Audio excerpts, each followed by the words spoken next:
Marvels dropped today on Kaleidescape. So I grabbed it on, obviously, Kaleidescape, as you see on the screen. But I also grabbed it. Let's see, is it working? Yeah, look at that. You guys see that? Mm-hmm. Look at that. It's actually the live. So if you take the live picture, see how the animation is actually on the screen? Yeah. Yeah. Is All that right. Disney Plus? No. iTunes. You have to purchase it right now. It's only up for purchase. So it's $19.99 if you want to buy it now. And I can't remember what I paid for Kaleidescape. It's probably $24.99 as Disney stuff is typically. But I pre-purchased this anyways. And it's funny. Todd and I were talking last week. It had come up for pre-purchase last week, and which was out of the ordinary for Disney. Disney movies, typically, they just show up on Kaleidescape available to buy when they drop digitally. And this is, if it's not the first one, because I feel like I might have said this before, but this one came up for pre-purchase like a week ago. So I bought it. I got up this morning, and there it was. Right. And I was like, oh, all right. Snowstorm outside. I'm like, I can't go anywhere. So I compared the two. Did you both see this? I know, John, you saw it in the theater, right? I saw it in the theaters, yes. Steve, you didn't see it yet? No, still not. Okay. No, Marvel fatigue. I know. Marvel fatigue. I'm going to buy the disc when it comes out, but I'm happy to wait for the disc. But you enjoyed it, right, John? We both thought it was like it was good. My favorite Marvel of 2023. Yeah. So I disc? I think it was. It's good. Yeah.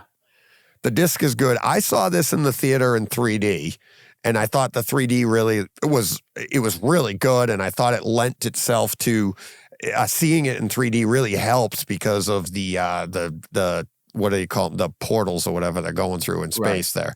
And I thought there was a lot of nice effects going on there, but the 4K HDR on this, really, really nice. It looks really good. I'll get more into that in a minute.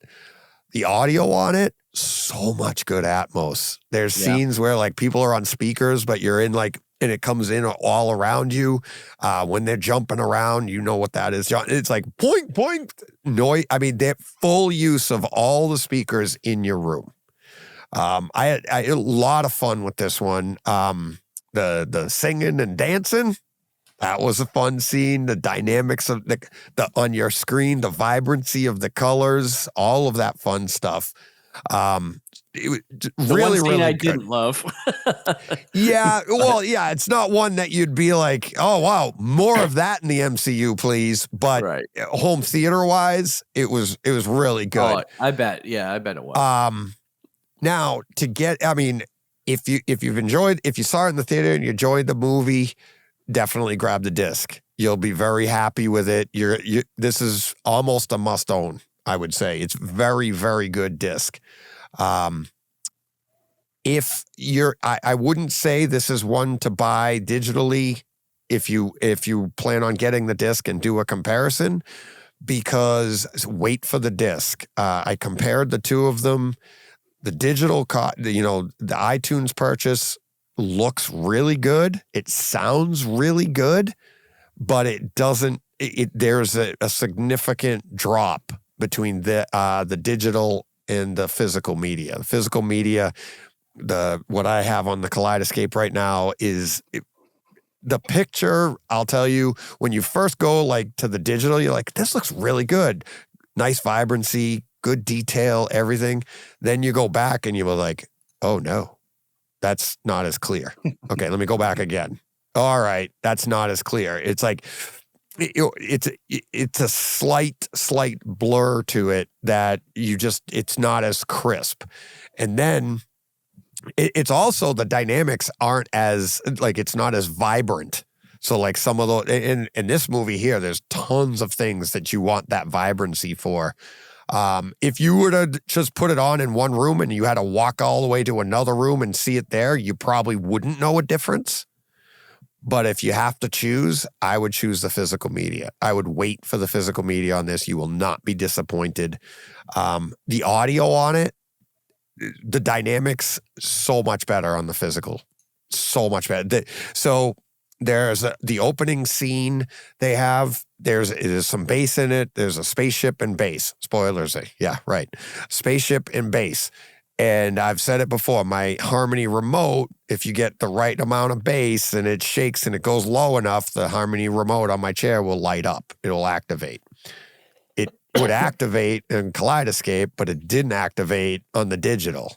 There's a few jumps later on in the movie where, a few scenes later on in the movie, same thing. It's just not as dynamic. And it definitely wait for the disc because it's a lot of fun. I think I would love to do this one, like somebody, when this comes out on physical, do a Takeover Tuesday with somebody and just talk about some scenes, because this is one that I would love to do, like how I used to break them down, because there's some 3 boxes of popcorn here. It's like there's a lot of fun stuff in this movie. So I don't want to say I got Shawshanked into it, because I was just going to pop through, but it was a lot of fun, and definitely worth picking up if you enjoyed it in the theater. If you're got a MCU hangover, then maybe not. What do you got there, Steve? Keith? So Keith says, just when I think I'm out of the MCU, you guys pull me right back in. Thanks, Keith. I mean, like I said, I'm definitely going to get the disc because I've got all of the movies. I'm not out of it enough to break the chain, but I'm not expecting much from this. I didn't like Miss Marvel. I didn't enjoy that series. I never finished it. Just because I didn't feel it was for me. It wasn't aimed at me. I didn't feel. Yeah. So I'm wary of this because I'm wondering if it's more of the same. Mm-mm. So I don't know, but I will buy the disc. It'll be worth buying it, and then hopefully I'll enjoy it. But we will see. Well, one last thing before I could go on here, but John, tell people why it was your favorite MCU of the year. Spoiler free, of course, but because all the other stuff was crap. I don't know. No, I mean, okay. I don't know. I just didn't. I didn't. High bar. I just didn't love. Because what did we have? Ant-Man, Quantumania, which I didn't think. Oh, true. I forgot about Guardians 3. Yeah, I forgot about that. So Guardians 3 might have been my favorite then, but this would be close second. I didn't love Thor: Love and Thunder, although that might have been 2022. I can't recall. But I just feel like the last several Marvel movies I was underwhelmed by. And this one, perhaps because I went in with lower expectations to start with, but I just had a blast with this. I thought it was a lot of fun. I liked Captain Marvel. I know I'm one of the few, but I did like that movie. I like her as Captain Marvel. As far as Miss Marvel goes, I do agree that the show was aimed at a different audience, but I still found it fun. What I liked about this is that it took the aspects of the show that I enjoyed and incorporated them into the movie, and it left out the things that I didn't like from the show. Exactly. And so I thought, as a character, Miss Iman Vellani steals this movie. She is just super fun. She's a joy to watch. Her personality is infectious, kind of like she just feels like she's a spectator. Like she feels like us. Yeah, if we got thrown into this movie, because she's with her heroes and she, but it's the relationship. It's like not only the relationship of the characters, but I mean, it's that imagine being her. You have to see it, Steve. But I know what you're saying about the show. Like John said, it's like there are aspects like it wasn't really that show. Miss Marvel wasn't really for us. But now you incorporate her into a world where it's like, okay, now we're bringing you in here, and the dichotomy between them all, or the juxtaposition, I should say, of like, this isn't right, but it's like it is, and it's like they're kind of like it was a lot of fun, and there's a lot of humor that was pulled out of that too. There was, and I liked Monica. I liked her from WandaVision. I liked that character as well.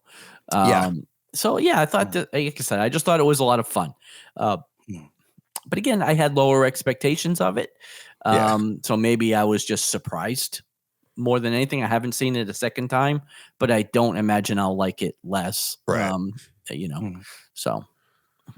Yeah, I liked Captain Marvel as well. I mean, I like that. Yeah. I thought she was really good. Brie Larson's great as the character.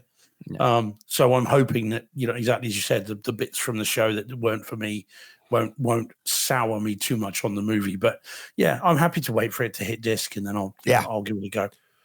If you typically watch physical media, I would wait for the physical media. Don't just grab the digital just for the sake of getting it early, because I don't think it's that good of a movie that you need both copies, but I do think it's a very, very good, it's going to be a very good disc. This is also February 13th. It comes out the same day as Planet Earth 3. So, there you go. Look at us. All right. Thanks for watching this clip from our live stream. If you're new to the channel and you like what you saw, hit the subscribe button so you can get the alerts on when we go live and when more clips come out. And don't miss out on the audio-only podcast that comes out on Tuesdays called Takeover Tuesdays, where listeners take over the show. I have other guests, and we just chat home theater. You can find it on any podcast streamer that you use. Thanks for watching. Hope to hear from you in the comments. Oh yeah, don't forget to hit that like button. Hey, Fred. This has been a Hey Fred production with theme music by Jeff Bernhardt and Throne Vault Productions.